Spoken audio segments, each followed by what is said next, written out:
Glória a Deus. O tema da palavra de hoje é fé e fidelidade. Amém?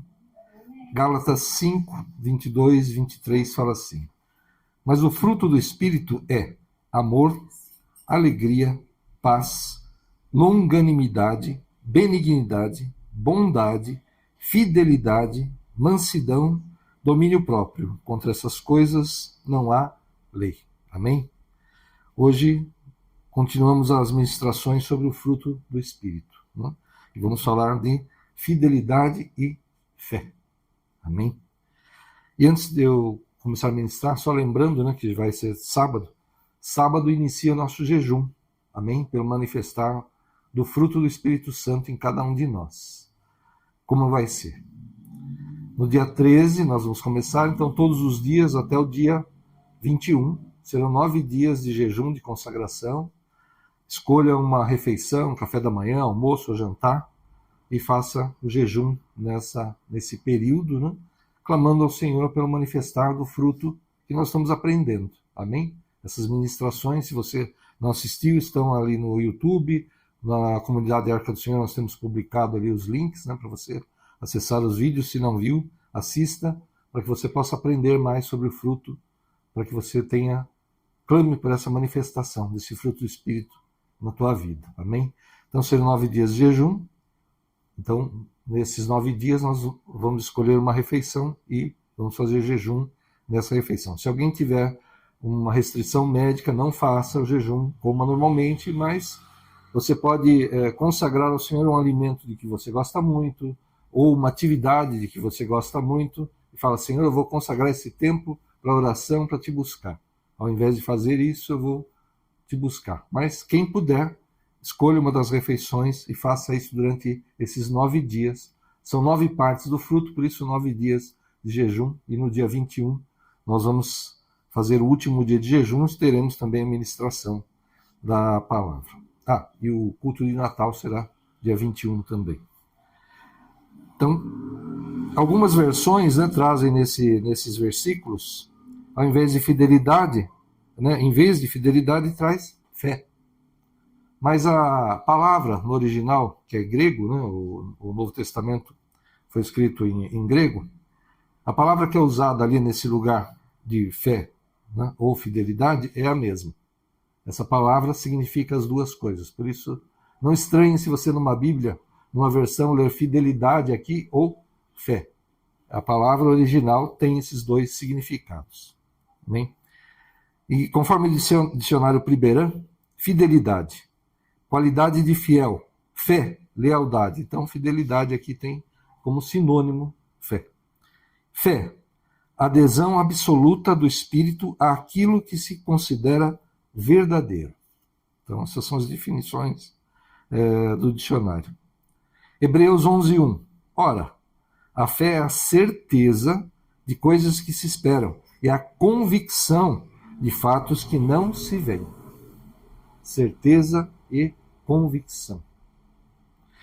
Então, um bom exemplo para falarmos de fé e fidelidade é aquela passagem sobre Sadraque, Mesaque e Abednego e a fornalha de fogo ardente. Lembra? Né?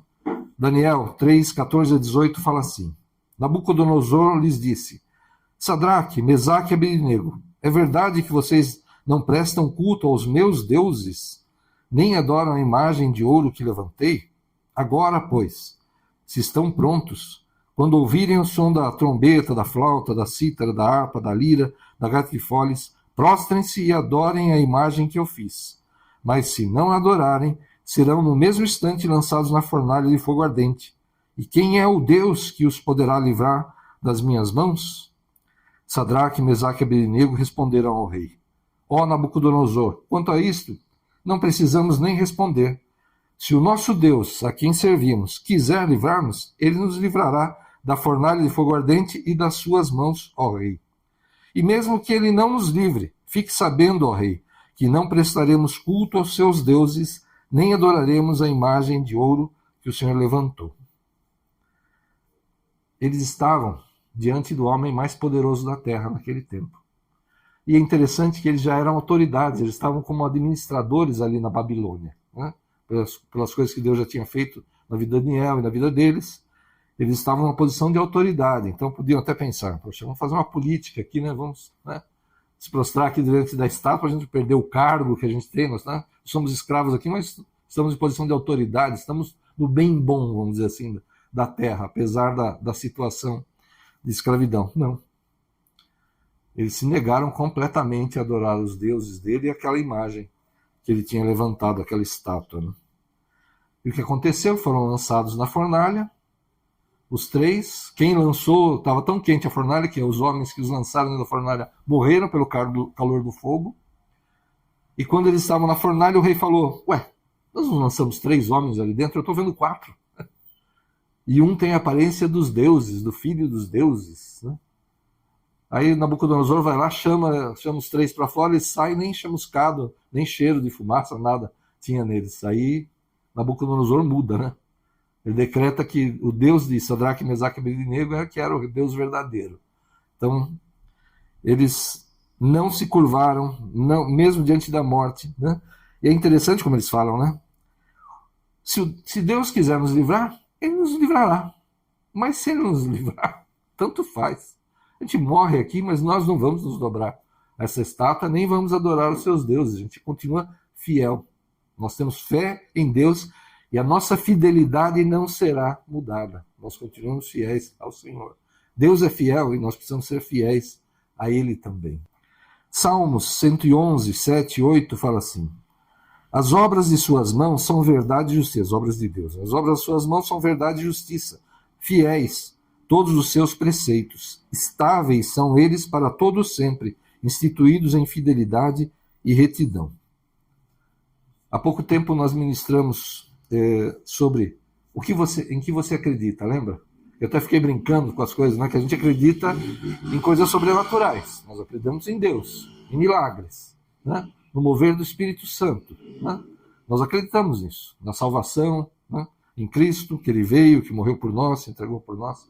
E os cientistas acreditam em tantas coisas que eu fiquei até brincando ali, né? Com coisas que, pela lógica, eles falam da ciência e tal, mas não dá. É muita... A teoria que é assim, deve ter sido assim, a teoria de que pode ser assim, coisas que eles acreditam que nunca provaram, nunca testaram, nunca conseguiram alcançar.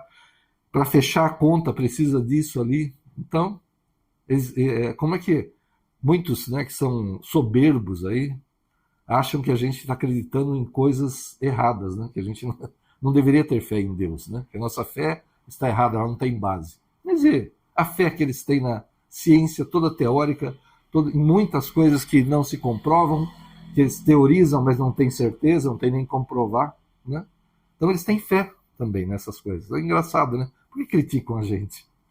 Né? Aleluia. E também sobre vencendo pela fé. Então, nós temos sido ministrados muito sobre a fé, né? Então, por que você tem fé em Deus? Porque Ele é fiel. Né? Porque a sua palavra não volta vazia, mas sempre cumpre o que Deus diz. Quando Deus fala, a coisa acontece. Né? Porque Ele não muda. Porque continua fiel mesmo quando nós não somos. Ele continua fiel. Ele continua sempre. Ele não muda. Ah, mas eu fui todo errado. Ele continua fiel. Fiz tudo certo. Ele continua fiel. Ele não muda. Ele não vai mudar porque eu fiz certo ou porque eu fiz errado. Ele não muda. A palavra dele não muda. Amém? Então nós podemos. A fidelidade de Deus atrai a nossa fé. Amém? Ele é fiel. Ele não muda. Então nós podemos crer nele. Porque se ele falar, acontece. Se ele falar, ele vai cumprir. Amém? Então, nós temos fé. E a fé não é uma simples esperança, né? Esperança é você cogitar uma possibilidade, um talvez. Né? Talvez eu consiga aquele emprego, se tudo der certo. Talvez eu possa tirar férias esse final de ano. Talvez eu consiga comprar uma casa, se as coisas, né, se organizarem aí e tal, eu conseguir certas coisas. Né? A esperança é uma coisa que talvez aconteça. Né? E a fé não é assim. A fé, como diz lá em Hebreus 11:1, é certeza e convicção. Né? Não é se Deus pode ou não fazer. Nós temos fé de que para Deus não há impossíveis. Não é verdade? Você acha que para Deus alguma impossibilidade? Não. Para Deus, nada é impossível. Amém? E se for a vontade dele, vai acontecer. Será feito. Não importa a situação, não importa a sentença, não importa o diagnóstico, a lógica humana, os fatos materiais, não importa nada disso. Deus não está sujeito a nada.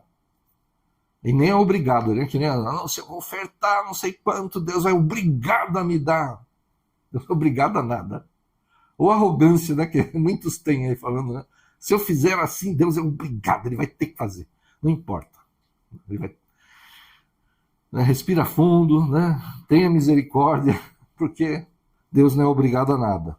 Ele também não é limitado ou direcionado pelo que pensamos, pela própria natureza, pelo tempo. Se ele quiser, tudo acontece. Amém? Ele não é limitado por nada. Ah, mas eu precisava ter orado antes de ir lá fazer a entrevista de emprego. Eu vou orar agora. Senhor, abençoa. Deus sabia que eu ia orar. Ele me acompanhou lá na entrevista. Ele estava sabendo do meu clamor e já operou lá atrás. Ah, mas foi antes do que de eu orar. Não importa, para Deus o tempo não importa também. Amém? Nada, nada, nada. Não tem nada que possa impedir o agir de Deus. Nem o tempo, por exemplo. Amém? Nada, nada impede. E nada limita a Deus também. Outro caso de fé, e é bom a gente falar de casos assim, né? Porque ficar na teoria, né? Vamos lá. Outro caso de fé é o da sunamita, que fez um quarto para o profeta Eliseu. Lembra? Ela sempre o via passar por ali, né? E ela quis fazer algo de bom para aquele homem de Deus, e ela tinha recursos, e ali no seu terreno, não, ela construiu um quarto, colocou lá uma cama, uma mesa, coisas, apetrechos para ele poder descansar ali com conforto quando ele passasse por aquele lugar. E Eliseu quis recompensá-la por isso, né? E aí ele ficou sabendo que ela era estéril, não tinha filhos, e ele profetizou, né? Falou que ela teria, dali 1 ano ela abraçaria um filho, ela teria um filho. E ela até falou, não brinca, não minta para tua serva, e ela realmente teve o filho, né? Apesar de já ter uma certa idade, de ser estéril, ela teve o filho. Aí esse menino nasce, cresce, né? Já era, sei lá, uma criança que, né, poderia falar, caminhar, então estava lá com o pai, sentiu uma dor de cabeça, o pai manda ele para a mãe, e esse menino morre nos braços dela. O que ela faz? Ela pega esse menino, leva até o quarto que ela fez para o profeta, coloca ele na cama ali do profeta, né? Deve fechar a porta ali para ninguém ver o que estava acontecendo, pegou lá o seu burrinho e vamos embora. E foi atrás do profeta. E aí perguntava para ela, tá tudo bem? Tudo bem. O filho dela morto ali na cama. E ela, tudo bem. Não falou nada para ninguém. Quando ela chegou no profeta, que ela foi falar, porque o profeta naquela época era a forma de você falar com Deus, né? Através do profeta, porque o Espírito Santo não era derramado como é hoje. Então, para você chegar para falar com Deus, você teria que ir até o profeta, até o sacerdote, né? Então, aqueles que poderiam ter um contato direto com Deus. Então, ela só falou da situação quando ela chegou até o profeta. E essa atitude dela, o que demonstra? Ela colocou o filho no quarto, na cama do profeta. Não falou nem para o marido que o filho tinha morrido. O marido sabia que ele estava com dor de cabeça, ele podia estar doente, mas ela nem falou para o marido que o filho tinha morrido, e foi atrás do profeta. Se alguém perguntou para ela se estava tudo bem, e ela falou, está tudo bem? Por que ela falou que está tudo bem com o filho morto? Alguém poderia falar para ela, mas eu te encontrei aquele dia na rua, mas teu filho já estava morto essa hora, né? Como é que você fala que está tudo bem? Ela falou que está tudo bem. Por quê? Ela tinha fé que aquele profeta, usado por Deus, podia trazer seu filho de volta à vida. Ela não pediu aquele filho. Foi Deus que quis dar um filho para ela, né? Só que agora estava morto. Imagina, você não tem filho, ok? Você está conformado com a situação, já está velho e tal. Você já não teve filho, fazer o quê? Tudo bem, né? Vamos lá. Cuidar de sobrinho, tal, né? Mas ela teve o filho e o filho morre. Ela tinha todos os motivos do mundo para reclamar com todo mundo, para entrar na internet e começar a falar, né, mal, se afastar de tudo que é de Deus. Não, ao contrário. Ela foi ao encontro de Deus. Ela foi buscar a Deus. para resolver aquela situação. Ela não falou para mais ninguém, só para o profeta, que era o caminho para chegar a Deus. O que aconteceu? O profeta foi lá, o filho dela foi ressuscitado. E ela teve seu filho novamente. E Deus ainda fez outros milagres na vida dela. Né? Então, quem de nós, diante de situações muito, mas muito menos trágicas do que essa, né, deixa de falar para todo mundo, né? Ou para quem perguntar, não, aí, mas eu bati o carro, aí, perdi, vou dar uma grana aí para consertar e tal. Fui mandado embora, aquele chefe ruim lá, não sei o que. Você fica falando, né? Para todo mundo, em vez de buscar Deus para solucionar, você começa a falar disso daí. Né? Quem de nós não faz uma coisa dessa? Né? Ela não fez. Pela fé de que Deus poderia ressuscitar o seu filho. Nós precisamos seguir esse exemplo de fé. Amém? E todos nós temos um pouquinho de fé, mesmo, né, antes de conhecer Cristo, nós temos. Né? Eu, por exemplo, sentia um vazio. Né? Como muita gente fala, tem um buraco no peito aqui, faltava alguma coisa. Às vezes você nem sabe exatamente o que é. Mas eu buscava Deus mesmo, de forma errada, né? Longe do Evangelho, com certeza, mas eu tinha sede de Deus. Né? E muitas pessoas talvez tenham essa sede, esse desejo, sem até saber que é isso que está faltando na vida delas. Então, você tem fé? Tem, um pouco. Você recebe a palavra, Deus te toca, o Espírito Santo te toca e você recebe a Cristo como Senhor e Salvador. Você precisa de fé para isso. Precisa crer nele. Amém? Só que, o que acontece? Depois, nós recebemos a fé que é dom de Deus. Porque a fé é dom de Deus também. Né? Então, quando você é fraco, aí você não conseguir nem orar, você está desesperado numa situação e você não consegue, né, nem buscar a Deus. Senhor, ajuda a minha fé. Pede para Deus ajudar a tua fé. Como aquele pai que levou o filho, né? Jesus estava orando, ele levou o filho, os discípulos de Jesus, né? Que o filho provavelmente tinha epilepsia, ele caía, né, em qualquer lugar, então na água, no fogo, né? E os discípulos oraram e não conseguiram expulsar aquele demônio, aquela enfermidade. Quando Jesus chegou, aquele pai pediu ajuda para a sua fé. E Jesus curou aquele menino, expulsou aquela enfermidade, aquele demônio. E Jesus falou que tem certas castas que só saem com jejum e oração. Mas o interessante aí, além disso, né, desse detalhe, né, com jejum e oração, é que aquele pai pediu ajuda para a sua fé. Ele sentia que ele não tinha fé suficiente para acreditar que seu filho podia ser recuperado, ser curado, liberto. Mas ele pediu ajuda e Deus operou o milagre. Amém? Então, se você estiver fraco, está passando por uma situação que nem você acredita mais que pode ser resolvida, e é errado, não pensarmos assim, que para Deus não há impossíveis, pede ajuda ao Senhor, Ele vai derramar mais fé sobre você. Amém? E Ele vai operar. Né? Foi o que Jesus fez. Ele pediu ajuda para a fé e Jesus operou o milagre. Amém? Deus vai fazer sempre a vontade dele. Amém. Glória a Deus, em nome de Jesus. Né? Então, quando recebemos essa fé que é dom de Deus, a fé que vai crescendo, amadurecendo, sem fantasias, né? Sem a gente ficar pensando, eu vou salvar o Brasil, né? Eu vou evangelizar o mundo, aí, vou expulsar tudo, vou entrar no hospital, vou para o último andar, vou descendo, expulsando a enfermidade de todo mundo, vou sair do hospital e vai sair aquela multidão atrás de mim. Se Deus quiser fazer isso, Ele vai fazer com a tua vida, mas, né? Às vezes a gente fica fantasiando no começo, quando se converte, umas coisas assim, né, grandiosas. Né?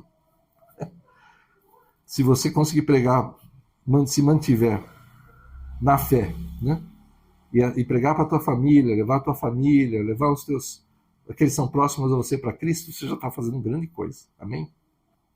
Então nós recebemos nessa fé que vai amadurecendo, né, sem fantasiar, sabendo que tudo podemos, mas debaixo da vontade de Deus. Uma fé madura o suficiente para aceitar o sim e o não de Deus. Aí é que é um teste de fé mesmo, né? Deus fala, não. Mas é assim, Senhor? Não. Mas e desse outro jeito? Não. Né? Às vezes a gente fica nessa, né? Buscando jeitinhos e tal, né? E Deus está falando, não, não, não, não. Amém, Senhor. Não. Se um dia for, eu sei que o Senhor vai falar, agora, vai, meu filho, pode ir agora, que agora é a hora. Né? Às vezes não é o momento, não é a hora para fazer aquilo, e Deus tem outra coisa para você, e você pode talvez ter que fazer essa coisa que Deus falou não muitas vezes, num determinado outro momento que for a vontade de Deus. Amém? Então, nós temos que ter essa fé madura o suficiente para aceitar o sim e o não de Deus. Amém? Nossa fé, nossa fidelidade a Deus não podem variar conforme as situações. Romanos 8, 28. E sabemos que todas as coisas contribuem juntamente para o bem daqueles que amam a Deus, daqueles que são chamados segundo o seu propósito. Todas as coisas, todas as coisas. O que acontece de bom, o que acontece de ruim, né? Mal, tudo contribui. Mas, Senhor, tal coisa foi ruim, foi assaltado na rua lá. Todas as coisas contribuem. Para alguma coisa serviu. Toma cuidado, meu filho. Não anda por aí, quem mandou você ir para esse lado? Aprenda, né? Não sei, Deus tem, todas as coisas contribuem para o nosso bem. Amém? Se a palavra de Deus é verdadeira. Amém? Se todas as coisas contribuem, todas as coisas contribuem. Boas ou más, todas contribuem. Amém? Nós vamos sempre clamar ao Senhor quando as coisas dão errado, com certeza. Né? Quando vem a enfermidade, o problema, mas nossa maturidade espiritual, nossa fé, nossa fidelidade ao Senhor são provadas quando aceitamos o mover de Deus, a vontade de Deus, não importa se é o que desejávamos ou não. Amém? Eu desejo uma coisa, acho que isso é o melhor que pode acontecer para a minha vida, mas não é a vontade do Senhor, e Deus fala não, Deus impede, Deus não deixa acontecer, ou dificulta muito a coisa. Clama ao Senhor, fala com Deus, Senhor, é para fazer mesmo? Não, meu filho, não vai por aí que não é a minha vontade. Aí você fala, amém, Senhor. Eu achei que era bom, não é, então não vou fazer, vou sair dessa em nome de Jesus. 1 Coríntios 10, 13, fala assim, não sobreveio a vocês nenhuma tentação que não fosse humana, mas Deus é fiel e não permitirá que vocês sejam tentados além do que podem suportar. Pelo contrário, juntamente com a tentação, proverá livramento para que vocês a possam suportar. Então, se é uma tentação, eu bebia, era um alcoólatra, agora não bebo mais. Aí vem uma tentação, aqueles amigos convidando para a festa e tal. Não vou, não sei. Vamos lá e tal, você toma água, guaraná e tal. Tá bom, então tá, eu vou. Chega lá, bebe aí, que é isso? Só um pouquinho, só um golinho e tal. Aí você acaba caindo, né? Quem já teve esse problema, ele não pode fazer isso. Pode dar essa brecha, né? Então ele caiu na tentação. Está errado. Não poderia ter caído. Deus não deixa que venha a tentação que eu não posso suportar. Então fala, a carne é fraca. A carne é, mas está errado. Eu não poderia ter caído nessa tentação. Então seja lá qual for a situação. Se é uma tentação, Deus dá com ela o livramento. Ele não vai mandar nada, deixar nada acontecer com você que seja maior do que você possa suportar. Mas tem situações que estão além do nosso alcance. Sim, da nossa capacidade. Sim, tem. Mas aí não é tentação. É um problema, uma dificuldade. Aconteceu. Já várias vezes aconteceu comigo. Está numa situação que eu já falei, né, várias vezes isso, mas em várias minhas situações. Senhor, eu já fiz tudo o que eu podia. A minha parte eu tenho certeza que eu fiz. Agora eu não tenho mais jeito. Tudo que eu podia fazer eu fiz. Está nas tuas mãos, Senhor. Eu estou clamando a Ti porque eu não suporto mais essa situação. E Deus mudou a situação de um dia para o outro. Deus mudou a situação em uma semana. Deus mudou a situação em alguns meses, conforme o caso que era. E Deus fez. Amém? Então, mesmo que venha algo além das tentações, algo além da sua capacidade, Jesus falou que estaria conosco até a consumação dos séculos. Amém? Clama a mim, eu te responderei. Né? Coisas que você não sabe. E Deus já deu estratégia assim para mim que eu não via saída de jeito nenhum. E Deus dá para um lado é ruim, para o outro é pior. E Deus dá aquela terceira opção que você nunca pensou. e você fica em paz total. Eu fiquei assim uma vez. Aqui é ruim, mas como é que eu posso deixar isso? Senhor, eu sou servo teu. Meu filho, faz assim. Ah, então tá, né, Senhor? E fiquei em paz. Amém? Então, se vier algo que está além da tua capacidade, clama ao Senhor. Ele é fiel e justo para te socorrer. Ele fala, clama a mim e eu te responderei.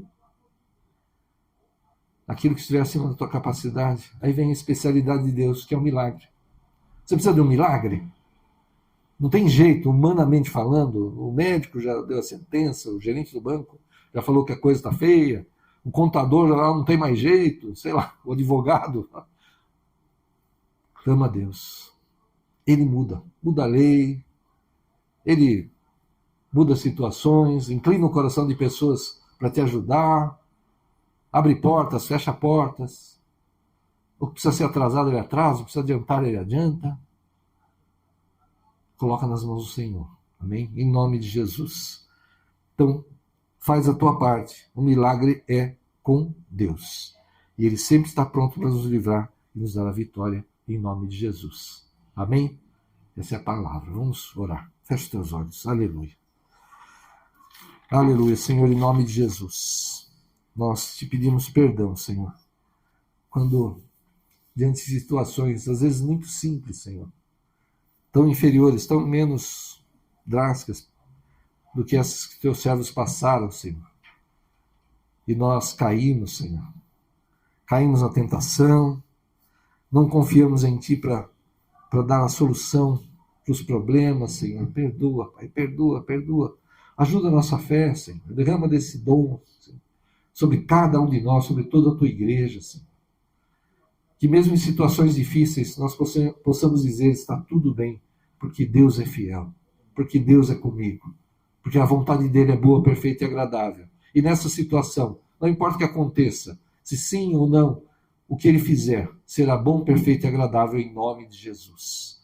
Perdoa-nos, Senhor, quando não acreditamos nisso, Senhor. Ajuda a nossa fé. Transforma nossas mentes, nossos corações, Senhor. Que essa parte do fruto se manifeste também em nós, Senhor. E que as pessoas do mundo, aqueles que nos cercam, Senhor, possam ver essa característica em nós, essa fé, essa paz, essa tranquilidade, Senhor, diante de situações difíceis, Senhor. Porque nós sabemos que o que o Senhor fizer será bem feito. Será no tempo certo, da forma certa. E aquilo que é a tua vontade, não importa a situação, é bom, perfeito e agradável. Nós tomamos posse disso, Senhor. Da tua vontade sendo realizada em nossas vidas e através das nossas vidas, Senhor. Ajuda a nossa fé, Senhor, em nome de Jesus. Toca os nossos lábios, Senhor. Que nunca deles saia murmuração ou reclamação, Senhor. Mas saiam a profecia. Vamos profetizar a vitória. Vamos profetizar a transformação da situação. Vamos profetizar principalmente que seja feita a tua vontade e não a nossa. Que seja feita no teu tempo e não no nosso. Na tua justiça e não a justiça humana, Senhor. Sempre, Pai, em nome de Jesus. Aleluia. Vai, debaixo dessa unção de fé, de crer mesmo que o Senhor é por você. E nada vai te tocar, mesmo que você ande pelo vale da sombra da morte. Muitos podem cair de um lado, outros podem cair de outro. Você não será atingido, porque o Senhor é contigo. Vai debaixo dessa unção de fé. Vai em nome do Pai, do Filho e do Espírito Santo de Deus. Amém. Glória a Deus. Que Deus abençoe a todos. Aleluia.